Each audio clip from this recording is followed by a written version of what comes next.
Picture this. You're sitting around a fire. It's dark. The air is cold enough that you can see your own breath curling up into nothing, and the smell of smoke and charred meat is so thick you could almost chew it. Around you, maybe 15, maybe 20 people. Your people. The only people. The ones who know your name, who've seen you hunt, who've watched you sleep, and none of them will look at you. The way conversations stop just a half second too late when you walk over. The way two of the older men glance at each other when you reach for the food. The way your closest friend, the one you grew up with, suddenly has somewhere else to be whenever you sit down. Something has shifted, and somewhere in the oldest, most animal part of your brain, an alarm is going off that has nothing to do with predators or weather or hunger. It is the alarm that says, you are being pushed out. Now, here's the thing. We talk about social rejection like it's a modern problem, a school problem, a workplace problem, something you fix with therapy or a better LinkedIn profile. But the terror you just felt reading that specific chest-tightening dread of being cast out by your group, that is not a modern neurosis.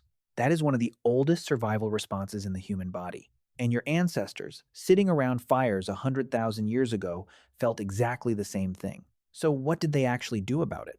The short answer is more than you'd think.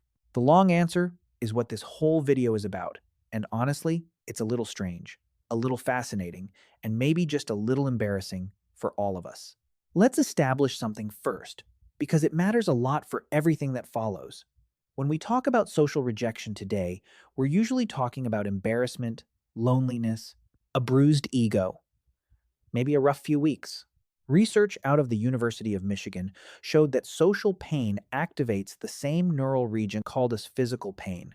Your brain genuinely does not fully distinguish between a broken bone and a broken friendship at the signal level. But for your ancestors, rejection wasn't a bruised ego, it was a death sentence with extra steps.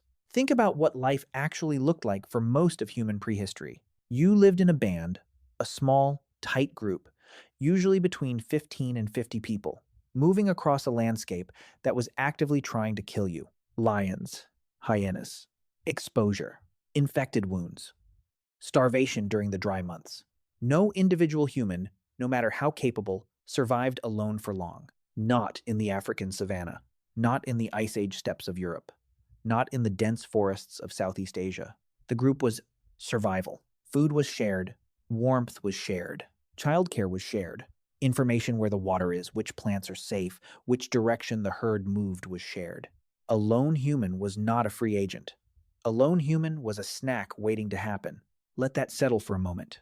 This means that the social dynamics inside a group weren't just about feelings, they were load-bearing.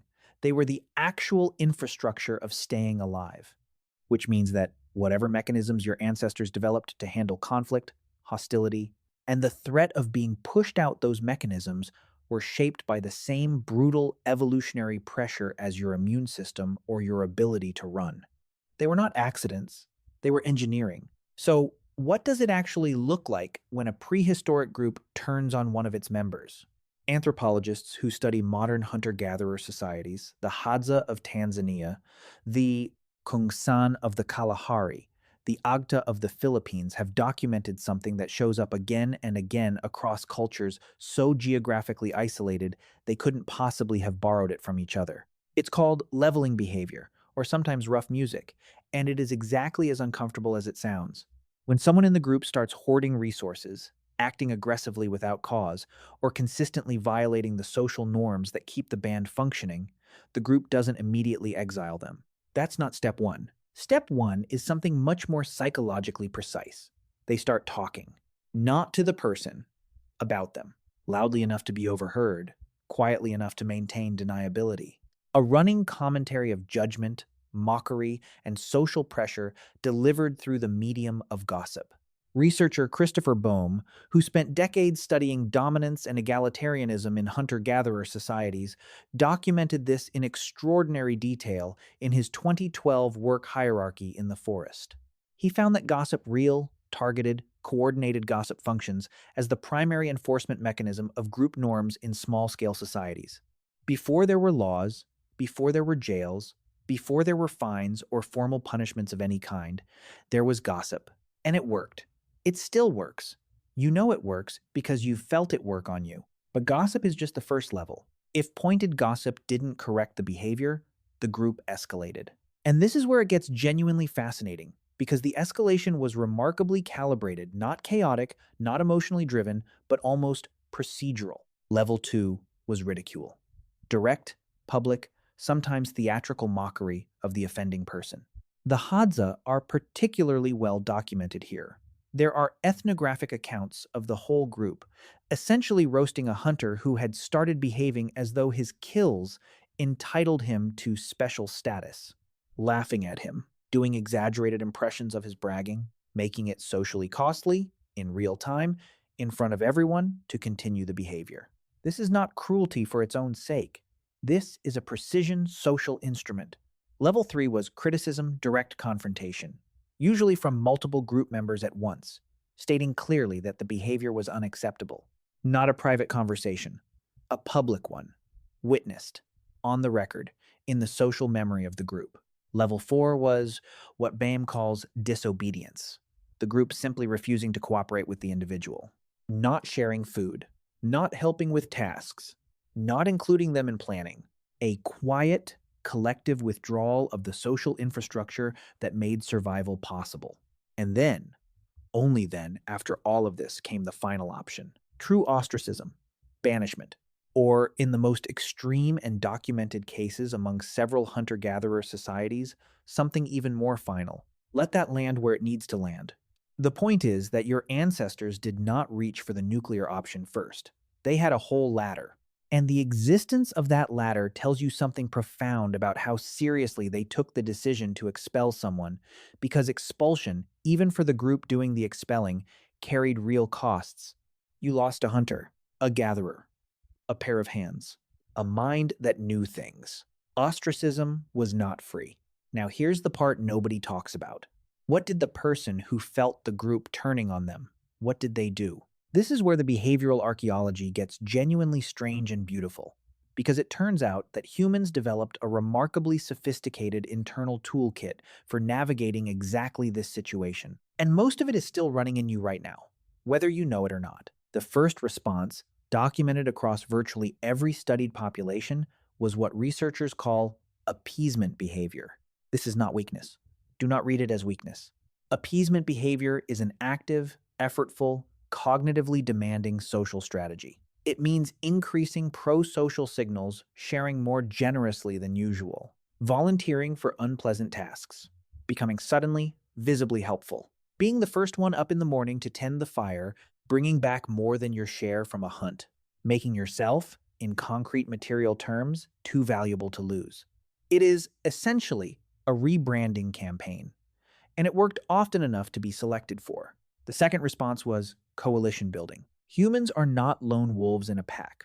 We are political animals operating inside networks of shifting alliances, and your ancestors knew this the way they knew the stars.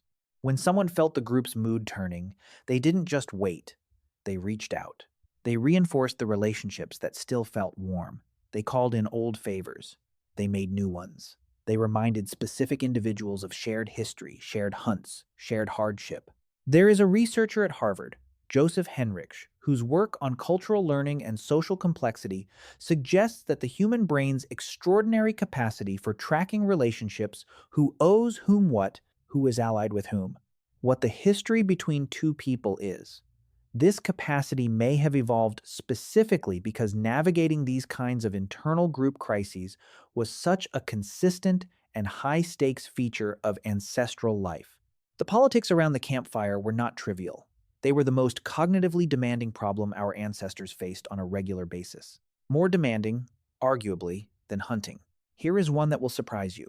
Across multiple hunter-gatherer cultures, one of the most effective documented responses to rising group hostility was a form of voluntary public self-deprecation.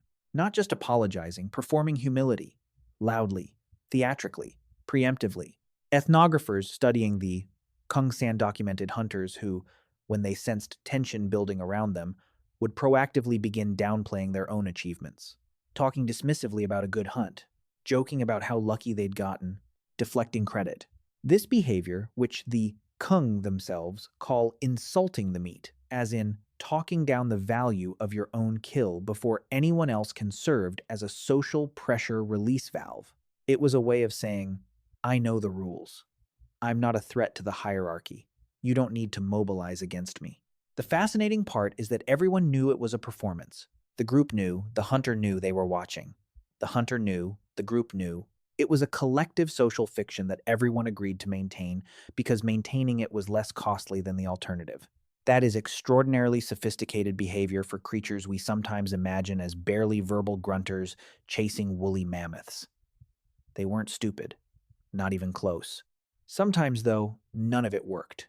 Sometimes the group had made up its mind, or the offense was too serious, or the coalition had already solidified against you, and no amount of appeasement or alliance building or theatrical humility was going to change the outcome.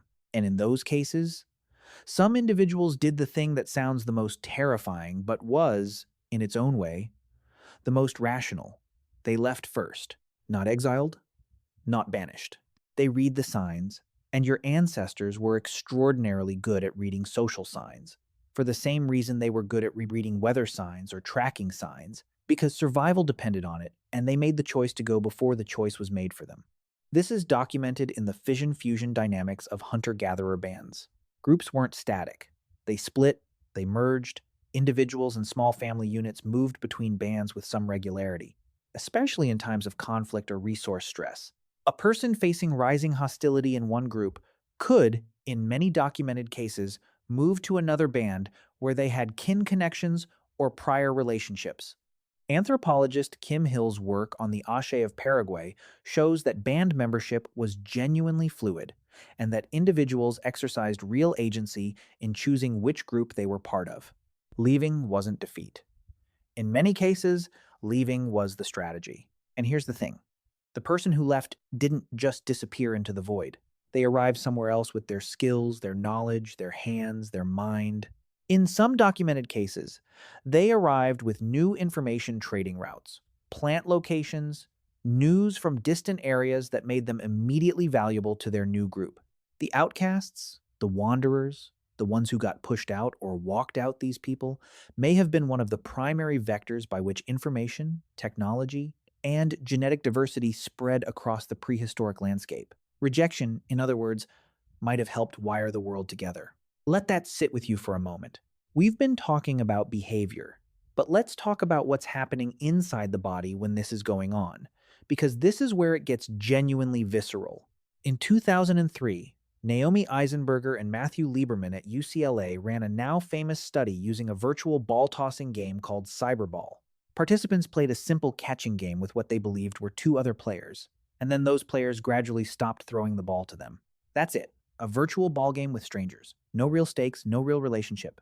The brain imaging results were striking. The anterior cingulate cortex, the region associated with physical pain processing, lit up. The same region that activates when you stub your toe, or burn your hand, or take a punch. Social exclusion, even in its most trivial and artificial form, registers in the human nervous system as physical threat. And before you think, okay, but that's just modern humans who've gone soft, consider that this response would only be conserved by evolution if it was doing something important for a very long time. Pain responses exist to make you change behavior. The pain of physical injury makes you protect the wound. The pain of social rejection makes you what? It makes you work to get back in. It makes you appease and coalition build and perform humility and reach out to allies and monitor the social landscape with obsessive attention. All the behaviors we just described, the pain is the motivation. The pain is the engine. Your body has not forgotten what was at stake around those fires, not for a single generation. The technology has changed, the group size has changed, but the alarm is exactly the same. So what do we do with all of this? Here's what strikes me most. Sitting with everything we've just walked through, we live in a world that has largely solved the material problem that made all of this so deadly. You can, in theory, survive without a group in a way your ancestors absolutely could not. Food is available without a hunting party. Shelter is available without collective labor. Warmth, safety, medicine, all acquirable without the approval of 15 specific people who know your face. And yet the alarm still goes off. The exclusion still hurts like a wound. The gossip still lands like a physical blow. The thought of being cast out of your particular group, your workplace, your friend circle, your online community, your family still activates a response that your nervous system treats as a survival crisis. Because for 95% of human history, that's exactly what it was. We are, in a very real sense, running ancient software on modern hardware. The rejection response was calibrated for a world where being pushed away from the fire meant dying in the dark. And most of us will never be in that world. But the software doesn't know that. It just knows group cohesion. Restore it now. And maybe that's not entirely a bad thing.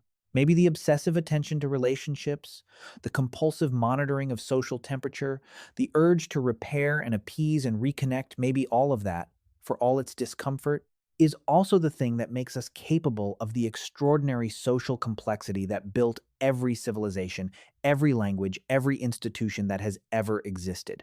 The same alarm that sends you spiraling when you get left out of a group chat is, at its root, the same system that made your ancestors cooperative enough to survive an ice age. It is not pretty, it is not comfortable, but it is breathtaking in its own strange way. Your ancestors sat around a fire and managed the most delicate, high stakes social calculations of their lives using nothing but memory, instinct, and the accumulated social wisdom of the people around them.